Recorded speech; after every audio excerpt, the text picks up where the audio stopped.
अनोखा है भारत और अनोखा है इसका इतिहास।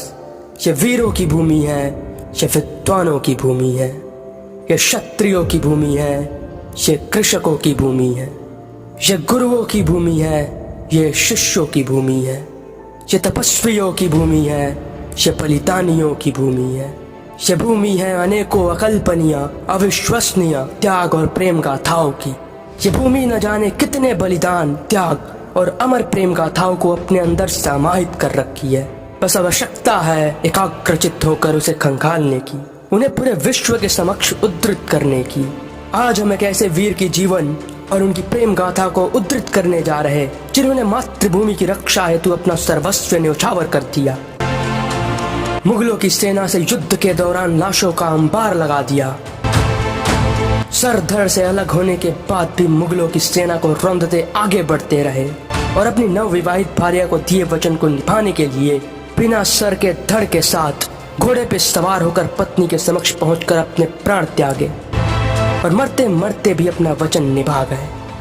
और इसके साथ ही त्याग और वीरता के साथ साथ अमर प्रेम गाथाओं में अपना नाम सुनहरे अक्षरों में अंकित कर गए। बलिदान की ये गाथा है, त्याग की ये गाथा है, एक अविश्वसनीय प्रेम की ये गाथा है, एक अविस्मरणीय वीर की ये गाथा है। ये गाथा है वीर व श्री कल्लाजी राठौड़ की।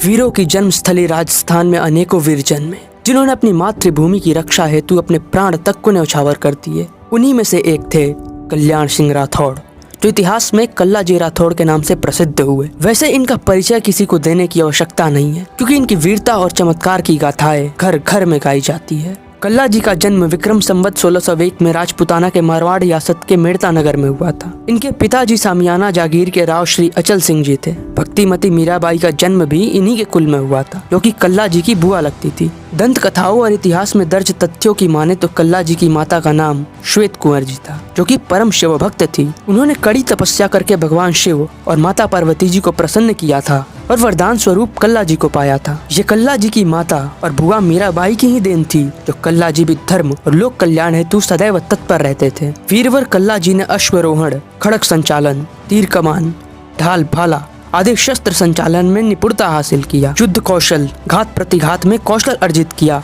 और साथ ही क्षत्रिय धर्म शिक्षा को भी आत्मसात किया। कल्लाजी की रुचि बचपन से ही सामान्य शिक्षा के साथ ही योगाभ्यास, औषध विज्ञान तथा शस्त्र संचालन में भी थी। प्रसिद्ध योगी भैरवनाथ जी की छत्र छाया में कल्लाजी अल्प आयु में ही इन समस्त विद्याओं को अर्जित करने में सफल रहे। वीरत्व और नेतृत्व के गुणों से वे अपने साथियों का सिरमौर कहे जाने लगे। उनके शस्त्र संचालन की नैसर्गिक प्रतिभा से उनके पराक्रम का प्रकाश विद्युतीय गति से संपूर्ण भारतवर्ष में फैलने लगा। उस समय दिल्ली पर मुगल बादशाह अकबर का शासन था और ऐसे में अकबर की कुदृष्टि मारवाड़ पर पड़ चुकी थी। अकबर अपनी साम्राज्य विस्तार नीति के तहत मारवाड़ की तरफ कूच कर रहा था, किंतु मारवाड़ की सीमा रक्षा मेड़ता के वीर योद्धा करते थे। जब कल्लाजी की उम्र 22 वर्ष थी, तब अकबर ने मेड़ता पर चढ़ाई कर दिया। दोनों सेनाओं के मध्य घमासान युद्ध छिड़ गया। इस युद्ध में कल्लाजी और उनके चाचा जयमल सिंह मेड़तिया जी ने अद्भुत युद्ध कौशल का परिचय दिया। 13 दिनों तक युद्ध चलता रहा, किंतु मुगलों की विशाल सेना के सामने मेड़ता की सेना बहुत दिनों तक टिक पाने में असमर्थ रही। राव जयमल इस बात को भली भांति समझ चुके थे कि अकबर की विशाल सेना के सामने अब टिक पाना मुश्किल था। इसलिए उन्होंने कूटनीति से काम लेते हुए अपनी सेना और परिवार के साथ मेड़ता से प्रस्थान करना उचित समझा। मेड़ता की समस्त सेना और कल्लाजी राठौड़ सहित जयमल जी ने चित्तौड़ की ओर प्रस्थान किया। धन्य जननी जन्मयो कुंवर कल्ला राठौड़, आन बान पर घर छोड़यो आयो गढ़ चित्तौड़। मेड़ता के वीर योद्धा कल्लाजी के साथ चित्तौड़ पहुंचे। उस समय चित्तौड़ पर राणा उदय सिंह जी का शासन था और राणा उदय सिंह जी मेड़ता के वीरों का पराक्रम भली भांति जानते थे। उन्होंने कल्लाजी और बाकी सभी वीरों का भव्य स्वागत सत्कार किया। राणा उदय सिंह जी कल्लाजी के कौशल और शौर्य से परिचित थे, इसलिए उन्होंने कल्लाजी को एक महत्वपूर्ण कार्य दिया। मेवाड़ के अहम भाग 56 परगना रनेल में विद्रोह के स्वर उठ रहे थे। राणा उदय सिंह ने कल्लाजी को वहां शांति कायम करने हेतु भेजा और सुचारू रूप से शासन चल सके, इसलिए कल्लाजी को रनेल का जागीरदार घोषित कर दिया।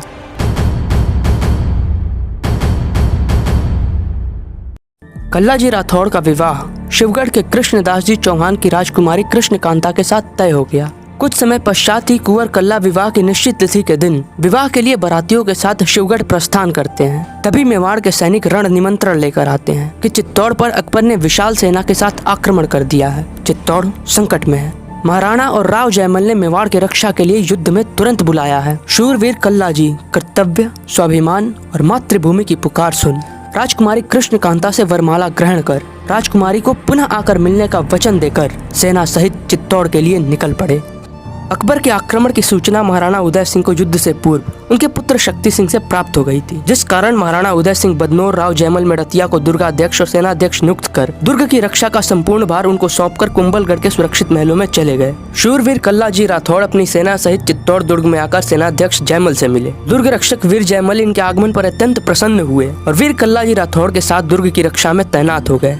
वीरवर कल्ला, जयमल सिंह, पत्ता और ईश्वर दास आदि अपने प्राणों का मोह छोड़कर अपनी दोनों भुजाओं से तलवार चलाते हुए देशभक्त शूरवीर सैनिकों एवं क्षत्रियों के साथ शत्रु दल पर भूखे शेरों की भांति काल बनकर टूट पड़े। जब अकबर ने देखा कि किला आसानी से तो प्राप्त नहीं होगा, तब उसने सुरंगें बनवाना आरंभ किया, जिससे कि जमीन के नीचे से ही सेना किले की दीवार तक पहुंच सके। सुरंगें तलहटी तक पहुंच गई और उनमें 80 मन और दूसरी में 120 मन बारूद भरी गई। इनके फटने से किले का बुर्ज उड़ गया और कई योद्धा हताहत हो गए। लेकिन अब भी अकबर को युद्ध में सफलता हासिल नहीं हुई थी। अकबर के सैनिकों ने कई जगह किले की दीवारें तोड़ दी, परंतु राजपूतों ने पुनः बना ली। अकबर के सैनिक रोजाना दीवारें तोड़ते और राजपूत रातों रात उसका निर्माण भी कर लेते। अकबर की सेना के बार बार तोपों के आक्रमण से किले की कई दीवारें टूट चुकी थी। एक रात्रि जयमल टूटी हुई प्राचीर की मरम्मत मशाल की रोशनी में करा रहे थे। तब अकबर ने मशाल की रोशनी को देख अपनी संग्राम नामक बंदूक से निशाना साध गोली चला दी। गोली राव जयमल सिंह की जांग में जा लगी, जिससे जयमल कुछ इस प्रकार घायल हुए कि उनके लिए दोबारा चल पाना असंभव हो गया। दुर्ग में सेनाध्यक्ष जयमल के घायल होने से पूरी सेना हताहत हो गई थी। रात्रि में सभी क्षत्रिय व क्षत्राणियों ने एकत्र होकर शाही का बढ़ता दबाव, दुर्ग में गोला बारूद की कमी, भोजन की कमी और सेनाध्यक्ष के घायल होने के कारण जौहर और शाका का फैसला किया। 24 फरवरी 1568 को 13,000 राजपूत रमणियों और कुमारियों ने गंगा जल का पान कर, चंदन लेप लगाकर और अपने परिजनों को अंतिम बार मिलकर गीता सार का स्मरण कर अपने धर्म और सम्मान की रक्षा के लिए हंसते हंसते खुद को अग्नि को समर्पित कर दिया।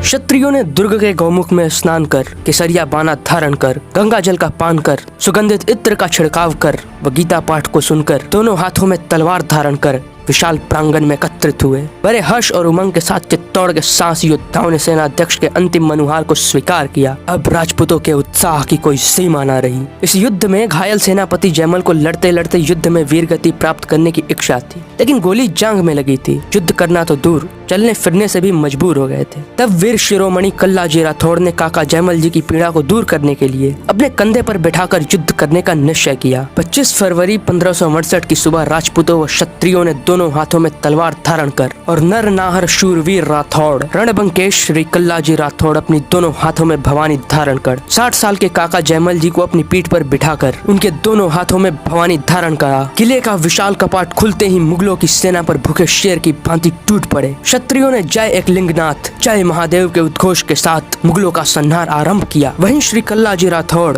व वीरवर जयमल जी का चतुर्भुज रूप रणभूमि में मौत का तांडव कर रहा था। ये जहाँ से भी जाते शत्रु की सेना का सफाया करते जाते। यह देख शत्रु सेना रणभूमि छोड़कर भागने को विवश हो जा रही थी। अकबर ने मुगल सेना को रणभूमि से पीछे हटते देख राजपूतों पर मतवाले खूनी हाथियों को छोड़ दिया। अकबर ने अपने विशाल हाथियों की सूंडों में तलवारों की झालरें और दुधारे खांडे बंधवाई। मधुकर हाथी को सर्वप्रथम आगे बढ़ाकर पीछे जाकिया, जगना, जंगिया, अलय, सबदलिया, कादरा आदि हाथियों को बढ़ा दिया। इन हाथियों ने राजपूत सेना को घोर क्षति पहुंचाना आरंभ कर दिया, लेकिन वीर क्षत्रिय राजपूत कहाँ मानने वाले थे। वे भीषण गर्जना कर विशाल काय हाथियों पर खड़ग लेकर टूट पड़े। बढ़त इसर बाढ़िया, बडंग तड़े बड़ियांग, हाड़ न आवे हाथिया, कारी गराम रे काम। इस बीच कई राजपूत मतवाले हाथियों से लड़ते लड़ते वीर गति को प्राप्त हुए, जिसमें से वीर ईश्वर दास ने कई हाथियों का संहार कर मातृभूमि के चरणों में खुद का बलिदान कर दिया। वहीं पराक्रमी पत्ता सिसोदिया रामपोल को एक हाथी ने पकड़कर जमीन पर जोर से पटक दिया, जिससे उनकी मृत्यु हो गई। सर्वदलन नामक हाथी ने एक राजपूत सैनिक को सूंड से पकड़ उठा लिया। यह देख शूरवीर कल्लाजी ने तलवार के भीषण प्रहार से उस विशाल काय हाथी की सूंड काट दी। हाथी वहीं धराशायी हो गया। मुगल सेना पूरे जोश के साथ राजपूतों का मुकाबला कर रही थी। इस भयंकर युद्ध में सैकड़ों घाव लगने के उपरांत राव जयमल सिंह का शरीर निश्चेष्ट हो गया। उनको भैरव पोल के पास ही भूमि पर रखकर कल्लाजी राठौड़ पूरे वेग से शत्रुओं का संहार करने लगे। तभी अचानक एक मुगल पीछे से तलवार के प्रहार से वीरवर कल्लाजी का सर काट दिया। क्योंकि वीरवर कल्ला सिंह पर सामने से हमला करने की कहाँ किसी में हिम्मत थी और अपने इसी कायरता का परिचय देते हुए मुगलों ने वीरवर कल्लाजी पर पीछे से प्रहार किया। सर कटने के बाद किसी भी इंसान का धराशायी होकर प्राण त्यागना निश्चित होता है और ठीक यही होना चाहिए था कल्लाजी राठौड़ के साथ। लेकिन आश्चर्य की बात यह है कि ऐसा कुछ नहीं हुआ। सर कटने के बाद भी कल्लाजी का कबंध घोर संग्राम करता हुआ दोनों हाथों में तलवार लिए मुगलों की सेना को चीरता जा रहा था। मुगलों ने उनका सर काटा ताकि वो मृत्यु को प्राप्त हो सके, लेकिन सर कटने के बाद भी काल बने कल्लाजी के इस कबंध को रोकने की शक्ति किसमें थी। घोड़े पर सवार हो कल्लाजी का कबंध योग व देवी शक्ति और गुरु आशीर्वाद से कृष्ण कांता को दिए वचन की पूर्ति के लिए आधुनिक मंगलवाड़ कुराशड़, पंबोरा जगत और जयसमंद होता हुआ रनेला पहुंच गया। इधर शिवगढ़ में राजकुमारी कृष्ण कांता ने अपने तपोबल एवं विशुद्ध स्नेहाकर्षण शक्ति से यह अनुभव कर लिया था कि कल्लाजी राठौड़ ने मातृभूमि की रक्षा हेतु अपना शरीर मातृभूमि को समर्पण कर दिया था और अपने दिए वचन को निभाने हेतु उनसे मिलने आ रहे थे। तब कृष्ण कांता श्रृंगार कर बहन चपला के संग शिवगढ़ से विदा लेकर रनेला की ओर बढ़ने लगी। रनेला में कल्लाजी का कबंध नीले घोड़े पर सवार होकर दोनों हाथों में तलवार लिए आ पहुंचा। कल्लाजी राजकुमारी को दिए हुए वचन को निभाते हुए रनेला की पावन धरा पर अपने मानव शरीर का त्याग कर ब्रह्म में लीन हो गए। विधिवत चंदन की चिता तैयार की गई। कृष्ण कांता सती होने के लिए कल्लाजी का कबंध अपनी गोद में लेकर चिता पर विराजमान हो गई। ऐसा कहा जाता है कि राजकुमारी के सतीत्व की शक्ति से कल्लाजी का शीश उनकी गोद में आ गया। तब कल्लाजी राठौड़ का शीश कबंध से जोड़कर विक्रम संवत 1624 में कल्लाजी राठौड़ के भाई तेज सिंह ने ईश्वर को स्मरण कर चिता में आग लगाई। इस प्रकार वीर शिरोमणि कल्लाजी राठौड़ और महासती कृष्ण कांता का प्रेम पूरे विश्व में अमर हो गया। तथा कथित इतिहासकारों ने अकबर जैसे क्रूर, निर्दयी, इस्लाम के विस्तारवादी शासक को एक नायक, एक महान सम्राट के जैसे हमारे सामने प्रस्तुत किया। और वही बात वर्षों से हमें स्कूलों में पढ़ाया भी जा रहा है। अगर अकबर महान था तो राजपूत किससे युद्ध कर रहे थे? अगर अकबर महान था तो 13,000 वीरांगनाओं ने जौहर में अपने आप को किस लिए समर्पित कर दिया? कल्लाजी राठौड़ जैसे वीर और महान योद्धा के हत्यारे को तथा कथित इतिहासकारों ने महान बना दिया। पर कुरुक्षेत्र छुपे, दबे और लुप्त कर दिए गए वास्तविक इतिहास को आपके समक्ष प्रस्तुत करता रहेगा। हर हर महादेव।